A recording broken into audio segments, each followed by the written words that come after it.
Well, hello everybody, welcome back. Falcon Sundray here again. We're going to enjoy a little more Kingdom Death action. Last couple of times I made a few little mistakes, like the fight with the Butcher. I forgot to have him take his trophies, okay, so yeah, when he killed people he was supposed to gain more power, be more dangerous, and it wouldn't really have changed the outcome of the fight very much. It might have made him kill us all quicker, but hey, you live and learn, eh? So, I admit my mistakes, also a few other things. When a model collides with the edge of the board, it's supposed to move sideways and randomise the direction. I can do that. That's fair and simple. I just completely overlooked it. My bad. My mistake. So the Butcher rampaged through the settlement, and there's not a lot left over, really. We have 4 adults and 2 children remaining, and the children are pretty young. So, let's give this some thought. Well, I think we're going to have to go on another lion hunt, because the lion is the body monster. It's the monster of strength. It's the beast. The antelope is the monster of the mind that targets those with weak mental defences, and since none of our survivors are particularly prepared for what they may face out there in the wilderness, yeah, it's not pretty, is it? So basically, we're going to have to go fight some more lions to get some more insanity points to protect ourselves from the antelopes. Armour would be good as well. Well, we've built the level worker, and the level worker will make some grand armour. In fact, that may have been a mistake, but other options weren't really available to me. So, at this point I feel I should disclose some information. I have a second playthrough currently going off camera, and it's a lot of fun, and it's going a lot better. So, in the town of Lost Hope, there is news. News has reached the people of Lost Hope of another settlement by the name of Cadelis. The people of Cadelis live a life of luxury. You know, streets paved with gold. Their every need is catered for, apparently, because they have a knight. And this knight has a metal sword. That's a real metal weapon. This is something hitherto unheard of by the people of Lost Hope. And this knight, she is a shining example, and she encourages others to be honourable and good. And as you can see here, I've actually started on a little Kingdom Death painting. This is probably going to be all kinds of out of focus. I'm not too happy with the results. The sunlight's glaring through the window there. If I can just get her in a little more shade. It would be lovely if there was some kind of mid-ground. That's probably out of focus as well. Yeah, so I'm going to keep working on this, obviously, and paint other figures as play progresses. Yeah, there is a colour scheme, and yeah, I know there's a tiny little bit of brown on the back of that hand I haven't got to yet.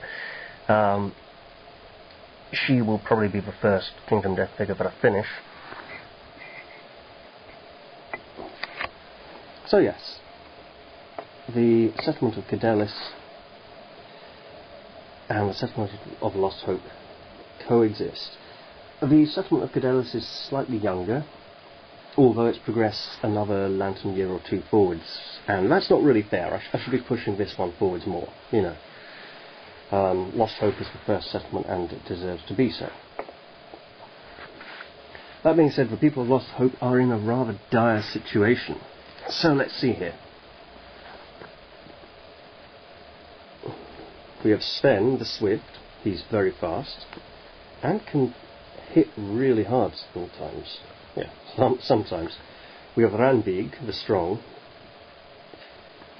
and we have Sigvald Svensson, Ormhild Thorhildsdottir, Thorhild and Gunther. Thorhild has taken to binge eating after giving birth to her 2 children, and Gunther has become apathetic, so I'm going to be leaving those 2 behind. We also don't have very much equipment. We have 2 full sets of rawhide armour, bone axe, bone dagger, 2 bone blades, a spare pair of rawhide boots, and that's about it really. I've got some monster grease, founding stones, pieces of cloth. So, yeah, basically we need to kill some lions to get some better equipment and then be able to face greater monsters. Now, something we know from Cadelis is that it really helped having bandages when the butcher came along. Bandages and slightly better weapons that wouldn't break. So we have some goals here. First goal, grow the population, get another 1 or 2 people because it's very low. Alright. Second goal, we want to get some better weapons. We want to start building some better armour. We want to have enough to have 4 full suits of armour. I suspect that the leather armour is rather high end. Okay, so that may actually be quite beneficial in the long run, but short term it's not that great. We need more innovations. We really need more innovations. I mean, currently we just got they haven't even built mud huts yet. You know, the concept of a personal home is alien to these people. So, if we could sort of develop the society a bit better to improve people's survival chances, that would be great. So today we have Sven sporting the bone axe, rawhide armour, Ranvig with daggers and rawhide armour, Sigvald with rawhide boots, yeah, and a skull helmet, and both the kids also have a towel to protect their modesty and a bone blade. Now the bone blades are the best weapons, and the children are the future, especially in this case. They have the strategists fighting out each of them. Sven has mighty strike, Ranvig has nothing, but she does have permanent strength, just like Sven has permanent movement. Not speed, oh god, if he had permanent speed that would be amazing. The knight from Cadelis has like permanent speed and then some, and she's rolling like 4 dice when she attacks. I really wish I'd been filming that playthrough as well, because it's going rather well so far. So let's try and make this one go rather well. Okay? Since we're nearing the end of time, because my camera has a tiny memory card, so I'll have to shut it down soon and start again. Anyway, so today we will be hunting a lion. And our lion, our white lion, is looking a little more green around the joints recently. That's right. He's not a BNP supporter. He's very concerned about this thing called the environment, because it's his natural habitat. Right? And he wants to be a little more diverse in his political leanings. So this is me indulging in a little gap filling in preparation to actually start painting the lion, because we're going to be seeing a lot of him. And why should we not, paint our foes?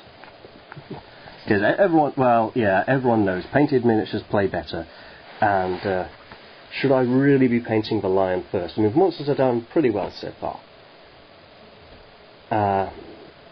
Okay, it's probably time for me to restart this, and I'll be back soon.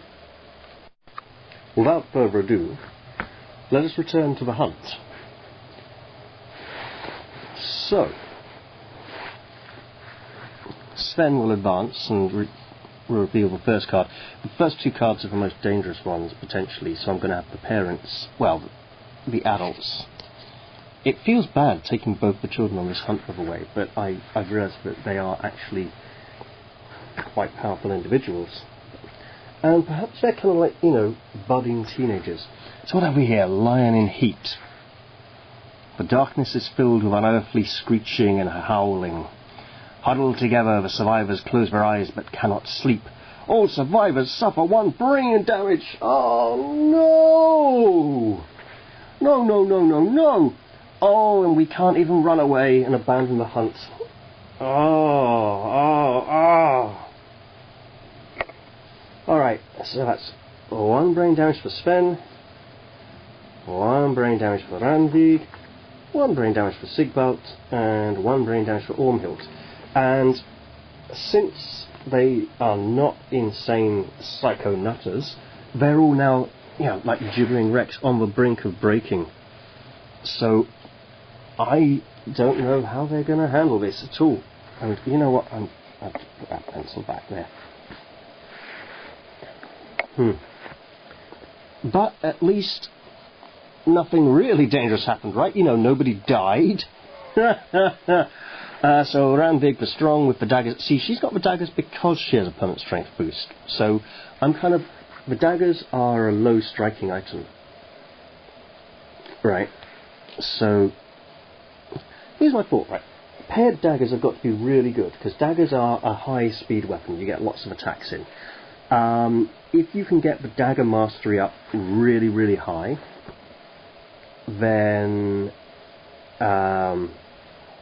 you can say, like, I got 4 hits, and you draw your hit location cards and go, oh, I failed to wound that hit location card. I'm just going to ditch this hit location card to roll again on the same one.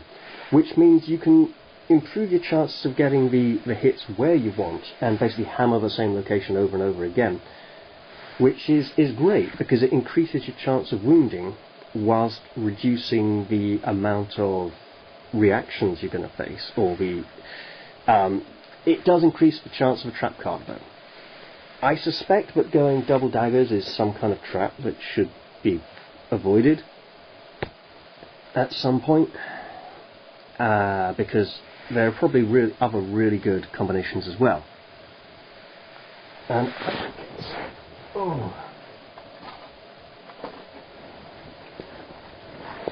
let's see, marked territory. The White Lion has marked this area. If any survivor has 3 or more understanding, they realise the area is covered in ammonia. If you have not innovated it yet, the survivor assessment gains the ammonia innovation. Both Sigvald and Ormhild have 3 understanding each, but we already have the ammonia innovation, so that's nothing, and we have to roll a random hunt event. So 56. Oh great, 56 is going to be something. No, that's not a piece of dirt on the board, that's part of the board. Right. Hunt events. Oh, it's been so long since I looked at these. Also, because of the existence of Cadellis, this isn't so much of a blind playthrough anymore, but I'm still avoiding looking ahead too much. A dead monster. Ooh. The survivors find a rotting monster corpse at the a lion. The corpse of a rotting lion. Well, the corpse is too rotten to be of any use. If any survivors 3 or more understanding, yep, the survivors can cover themselves in the dead monster's spilled blood. So they smear dead lion. Wait, it's rotting, right? Surely most of the blood has dried up by this point, so this is more like rotting foul gunk. They're smearing over themselves. This will help them sneak up on the quarry. They move into the quarry's hunted forward space. They may ambush. Yes, so they will ambush the lion when they've eaten. This is great, by the way. You know what? Ambush. I think it just means they get the first turn, but it might ambush survivors. That survivors to ambush. They do. Survivors may go first. Do not follow the setup rules for monster story event. Instead, place the listed terrain monster. Oh, so the players can be set up wherever they want. That's interesting. Wait. Okay. Well, it's it'll be fun. You know, to get to ambush the lion, and we kind of need every advantage we get here. Okay. So,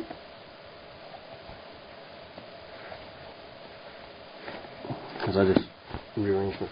So Sven will advance next. And we have a generic hunt event card, because we don't have sickles and scythes yet. So that's just an event roll 29. You know, it would be nice to see the Gregalope again. We never really got to fully appreciate it the first time, although it was amazing that it was our first random encounter. 29. Dark Blacksmith. The survivors cross paths with a tall, unnaturally thin man in a hooded robe. Where his feet strike the ground, sparks illuminate his path. Each survivor with 3 or more courage... Yeah, that's nobody.